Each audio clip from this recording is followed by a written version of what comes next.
तर राज्याच्या राजकारणामध्ये आणखी एका विषयाची सध्या चर्चा आहे।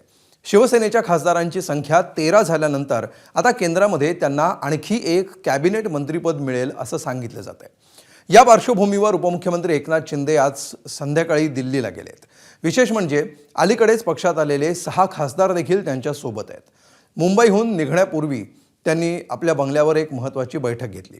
या दोन घटनांचं कनेक्शन जोडलं तर शिंदेंच्या या दिल्ली वारीच्या कारणांचा उलगडा होऊ शकेल। नेमकं काय घडतंय बघूया या रिपोर्टमध्ये। उपमुख्यमंत्री एकनाथ शिंदे जेव्हा जेव्हा दिल्लीला जातात तेव्हा तो चर्चेचा विषय होतो। कधी ऑपरेशन टायगर होणार असल्याची हवा होते, तर कधी संभाव्य मंत्रिमंडळ विस्तारात मिळणाऱ्या नवीन संधीची। त्यामुळे मंगळवारी शिंदेंनी मुंबईहून दिल्लीची फ्लाईट पकडल्यावर चर्चा तर होणारच होती। सकाळी मंत्रिमंडळाची बैठक आटोपल्यानंतर शिंदे राजधानीमध्ये डेरे दाखल झाले। मात्र तत्पूर्वी त्यांनी आपल्या नंदनवन बंगल्यावर एक महत्त्वाची बैठक घेतल्यानं त्यांच्या दिल्ली दौऱ्याचं महत्त्व वाढलंय। एकनाथ शिंदेंनी दिल्लीला जाण्यापूर्वी शिवसेनेच्या मंत्र्यांसोबत काही महत्त्वपूर्ण बाबींवर चर्चा केल्याची माहिती आहे। शिवसेनेच्या 13 खासदारांच्या मतदारसंघांच्या कामाबाबत तसेच खासदार निधी वाटपावर चर्चा झाल्याचं समजतंय। तसेच राज्यातील शिवसेनेच्या मंत्र्यांचा कामाचा आढावा तसेच केंद्रीय मंत्रिमंडळ विस्तारावरही चर्चा झाल्याची माहिती आहे। आपल्या धावत्या दिल्ली भेटीत शिंदे कुणाकुणाला भेटणार याबाबत गुप्तता पाळण्यात आली असली तरी केंद्रीय गृहमंत्री अमित शहा यांची नव्यानं पक्षात आलेल्या खासदारांसह शिंदे भेट घेणार असल्याचं समजतंय। दिल्ली दौरा नेमका कशासाठी आहे हे त्यांच्या सहकाऱ्यांनाही माहीत नाहीये हे विशेष। स्वतः शिंदेंनी मात्र दिल्लीला निघण्यापूर्वी एनडीएला मजबूत करण्याचं काम करू असं संदिग्ध उत्तर देण्यास पसंत केलंय। खरं म्हणजे आमची युती जी आहे एनडीए सोबत ही एक वैचारिक गठबंधन आहे, वैचारिक युती आहे। ही आमची खुर्चीसाठी सत्तेसाठी झालेली युती नाही आहे आणि तुम्ही बार्गेनिंग कधी आमचे शिवसेना करत नाही, करणार नाही।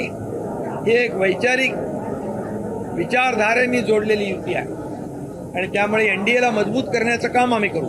ऑपरेशन टायगर वगैरे हा विषय काही नसेल, बऱ्याच काही इतर गोष्टी असतात त्याच्याकरता ते दिल्ली गेले असावेत आणि शेवटी ते कशाकरता गेले हे मला माहीत नाही। केंद्रीय मंत्रिमंडळ विस्तारात शिवसेनेला एक वाढीव मंत्रिपद मिळणार असल्याची शक्यता वर्तवली जाते। तसंच शरद पवारांच्या राष्ट्रवादीचे काही खासदार शिंदेंच्या पक्षात जाऊ शकतात अशी चर्चाही राजकीय वर्तुळात आहे। दुसरीकडे ऑपरेशन टायगर नंतर जवळपास 3 आठवड्यांनी आता ठाकरेंच्या शिवसेनेनं सोडून गेलेल्या खासदारांना नोटिसा पाठवल्या। लोकसभा अध्यक्षांनी 6 खासदारांच्या गटाचं विलीनीकरण मंजूरच केलेलं नाही असा दावा खासदार अरविंद सावंतांनी केलाय। 6 खासदारांना पत्र दिलेलं आहे की हे तुमचं पाऊल असंविधानिक आहे। त्याची जाणीव आम्ही माननीय लोकसभा अध्यक्षांना पण दिली आहे की हे असंविधानिक आहे। अशा प्रकारचं कुठल्याही गटाला मान्यता देता येत नाही याची आपण नोंद घ्यावी आणि तशी कारवाई करावी अशी अपेक्षा आम्ही व्यक्त केलेली आहे।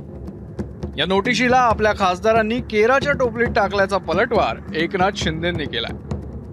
त्या पत्राला केराची टोपली आमच्या खासदारांनी दाखवलेली आहे। त्यांच्या पत्राला विचारतो कोण? लोकशाहीमध्ये नियमाप्रमाणे 2/3 मेजॉरिटीला महत्त्व आहे आणि बाकायदा लोकसभा स्पीकर यांच्याकडे जाऊन 6 खासदारांनी पत्र देऊन सगळी प्रक्रिया पूर्ण केलेली आहे। ही फक्त केविलवाना प्रयत्न आहे, कोर्ट कचेऱ्या करणं, हे करणं ते करणं। त्यामुळे कुठल्याही त्यांचा त्या पत्राचा परिणाम आमच्या खासदारांवर होणार नाही। नियमात जे असेल ते नक्की आमचे लोकसभा अध्यक्ष करतील। नियमाच्या बाहेर जाऊन कुठलंही काही होणार नाही आणि एकनाथजी कधी किंवा त्यांचे जे काही पक्ष आहे हे कधी चुकीच्या पद्धतीनं कोणाचं नुकसान होईल असे कुठलंही ऑपरेशन करणार नाही। त्यांनी जे काही खासदार त्यांच्याकडे गेलेले आहेत ते विचारपूर्वक कायद्याचा अभ्यास करूनच गेले असतील। त्यामुळं कमी जास्त उशीर लागला असा निर्णय व्हायला लोकसभा अध्यक्षांचा, पण नियमाने जे काय व्हायचं ते होईल, नक्की होईल। शिंदे दिल्ली दौऱ्यात लोकसभा अध्यक्ष ओम बिर्ला यांच्याशी या नोटिसांबाबत चर्चा करतात का हे पाहणं महत्त्वाचं आहे। मात्र सध्या तरी या नोटीसपेक्षा ऑपरेशन टायगर 3.0 आणि मंत्रिमंडळ विस्तार हेच विषय अजेंड्यावर असण्याची शक्यता अधिक आहे। मुंबईहून सूरज सावंतचा ब्युरो रिपोर्ट, ABP माझा.